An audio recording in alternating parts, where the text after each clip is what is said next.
اعوذ باللہ من الشیطان الرجیم بسم اللہ الرحمن الرحیم وَإِذَا قِيلَ لَهُمْ آمِنُوا كَمَا آمَنَ النَّاسُ، اور جب ان سے کہا جاتا ہے ایمان لاؤ جیسے دوسرے لوگ ایمان لائے. آخر دیکھو دوسرے یہ اہل ایمان ہیں، جب بلاوا آتا ہے فوراً لبیک حاضر ہوتے، جو بھی ہو. یہ تم جو ہے آخر تم نے اور روش اختیار کی. وَإِذَا قِيلَ لَهُمْ آمِنُوا كَمَا آمَنَ النَّاسُ قَالُوا أَنُؤْمِنُ كَمَا آمَنَ السُّفَهَاءُ، وہ کہتے ہیں کہ کیا ہم ایمان لائے جیسے یہ بے وقوف لوگ ایمان لائے. انہیں تو اپنے نفع کی فکر، نہ نقصان کی فکر، نہ خطرات کا کوئی خیال، نہ اندیشوں کا کوئی گمان. جان جائے، مال جائے، اولاد کو چھوڑ دیں، گھر بار چھوڑ کے آ گئے ہیں، ان سے بڑے بے وقوف کون ہوں گے؟ بال بچے چھوڑ آئے ہیں کفار مکہ کے رحم و کرم پر، سرداران قریش جو چاہے ان کے ساتھ کریں. تو یہ تو بے وقوف لوگ ہیں. آج کل آپ کہتے ہیں ایسے ہی لوگوں کو فینیٹکس ہیں. یہ فینیٹکس ہے. دیکھ بھال کر چلنا چاہیے، دائیں بائیں دیکھ کر چلنا چاہیے، نفع نقصان کا خیال کر کے چلنا چاہیے. چاہے حق ہے ٹھیک ہے، لیکن بہرحال اپنی مصلحتوں کو بھی اور اپنی اہل و عیال کی مصلحتوں کو بھی دیکھنا چاہیے. یہ لوگ تو معلوم ہوتا ہے کہ بالکل دیوانے ہو گئے، فینیٹکس ہو گئے. وَإِذَا قِيلَ لَهُمْ آمِنُوا كَمَا آمَنَ النَّاسُ قَالُوا أَنُؤْمِنُ كَمَا آمَنَ السُّفَهَاءُ أَلَا إِنَّهُمْ هُمُ السُّفَهَاءُ وَلَٰكِن لَّا يَعْلَمُونَ. آگاہ ہو جاؤ کہ وہی بے وقوف ہیں لیکن انہیں علم نہیں ہے.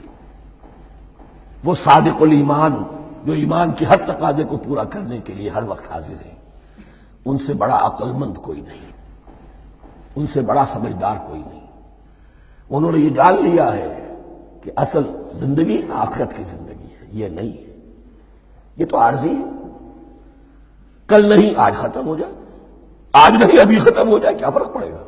جانا تو ہے، اب نہیں تو کل، کل نہیں تو پرسوں، جانا تو ہے. تو عقل تو ان کے اندر ہے.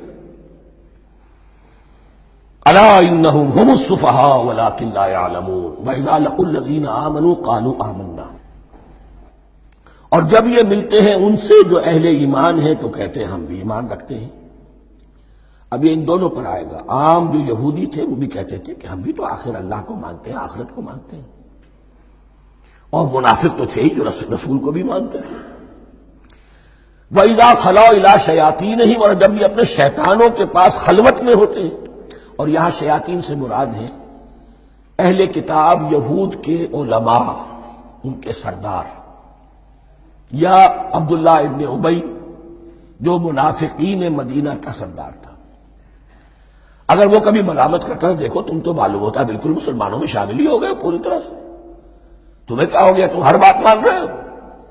اب انہیں یہ کچھ نہ کچھ اپنی وفاداری کا یقین دلانے کے لیے کہنا پڑتا تھا. نہیں ہم انہیں بیوقوف بنا رہے ہیں، ہم ان سے ذرا تمسخر کر رہے ہیں، ہم ہیں آپ کے ساتھ ہی، آپ فکر نہ کریں.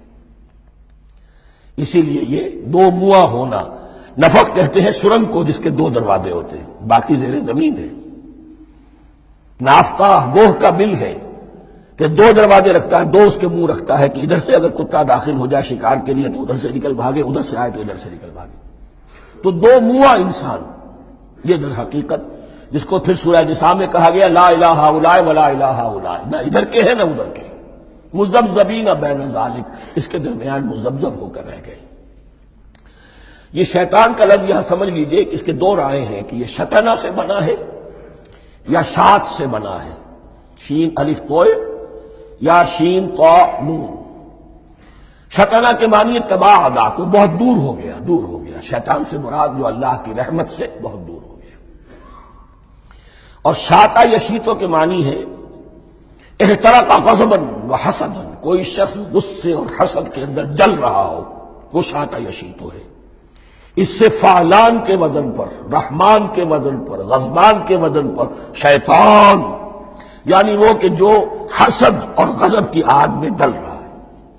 تو یہ ایک تو شیطان وہ ہے کہ جو جنات میں سے ہے، جس کا نام عزازیل تھا پہلے، اب ہم اسے ابلیس کے نام سے جانتے ہیں. وہ ایک شیطان ہے، جنی ہے.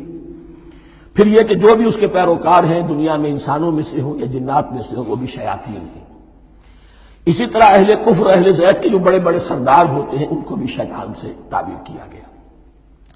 وَإِذَا خَلَوْا إِلَىٰ شَيَاطِينِهِمْ قَالُوا إِنَّا مَعَكُمْ، اور جب وہ خلوت میں ہوتے ہیں، علیحدگی میں ہوتے ہیں اپنے شیاطین کے پاس، سرداروں کے پاس، کہتے ہیں ہم تو آپ کے ساتھ ہیں، انما نحن مستہزئون، یہ تو ہم ان مسلمانوں کو بیوقوف بنا رہے ہیں، ان سے استہزاء کر رہے ہیں، تمسخر کر رہے ہیں۔ ہم تمسخر میں کہہ دیتے ہیں کہ ہم بھی آپ کے ساتھ ہیں، آمنا۔ اللہ یستہزئ بہم ویمدہم فی طغیانہم یعمہون، حقیقت کیا ہے کہ اللہ ان کا مذاق اڑا رہا ہے اور ان کو ڈھیل دے رہا ہے کہ وہ اپنے عقل کے اندھے پن میں بڑھتے چلے جائیں۔ اللہ تعالیٰ جیسا میں نے عرض کیا رسی دراز کرتا ہے، کوئی سے غلط راستے پر جانا تو جاؤ بھائی، فوراً تو نہیں پکڑتا، اگر فوراً پکڑ لے تو سیدھا ہو جائے گا، چلتے جائے، جہاں جانا چاہتے جاؤ۔ تو ان کو بھی رسی دراز کر رہا ہے اللہ، لیکن یہ کہ اللہ یستہزئ بہم، یہ سمجھتے ہیں کہ مسلمانوں کا مذاق اڑا رہے ہیں، اصل میں مذاق ان کا اڑ رہا ہے اللہ کے نزدیک۔ وَيَمُدُّهُمْ فِي طُغْيَانِهِمْ يَعْمَهُونَ، اب یہاں ذرا نوٹ کر لیجئے، یہ دو لفظ آئیں گے، عین میم اور ہا، امہ ہے کے ساتھ، ایک ہے عین میم اور یا، امج، تو عین اور میم تو مشترک ہے یا آخر میں فرق ہوگا، عین میم اور ہا ہوگا، اس کے معنی عقل کا اندھا، دل کا اندھا، آنکھیں تو ہے لیکن دل کا اندھا ہے، عقل کا اندھا ہے، اور عین میم یا جو آنکھوں کا اندھا ہو، عمیٌ اندھے، اعمیٰ اندھا۔ تو یہاں فرمایا انا معکم انما نحن مستہزئون، اللہ یستہزئ بہم ویمدہم فی طغیانہم یعمہون، اللہ ان کو اس جو ان کی عقل کے اندھے پن میں جو یہ بڑھتے چلے جا رہے ہیں، اللہ بھی ان کی رسی دراز کر رہا ہے تاکہ یہ جہاں تک جانا چاہتے چلے جائیں۔ اولئک الذین اشتروا الضلالۃ بالہدی، یہ وہ لوگ ہیں کہ جنہوں نے ہدایت کے عوض گمراہی خرید لی ہے۔ دیکھیں بڑا پیارا انداز ہے یہ، ایک شخص کے سامنے دونوں آپشنز تھے، ایک نے گمراہی کو چھوڑا، ہدایت لے لی، چاہے قیمت دینی پڑی، تکلیفیں اٹھانی پڑی، آزمائشوں میں سے گزرنا پڑا، قربانیاں دینی پڑی، ہدایت لی، اور ایک شخص نے ہدایت دے کر گمراہی لے لی۔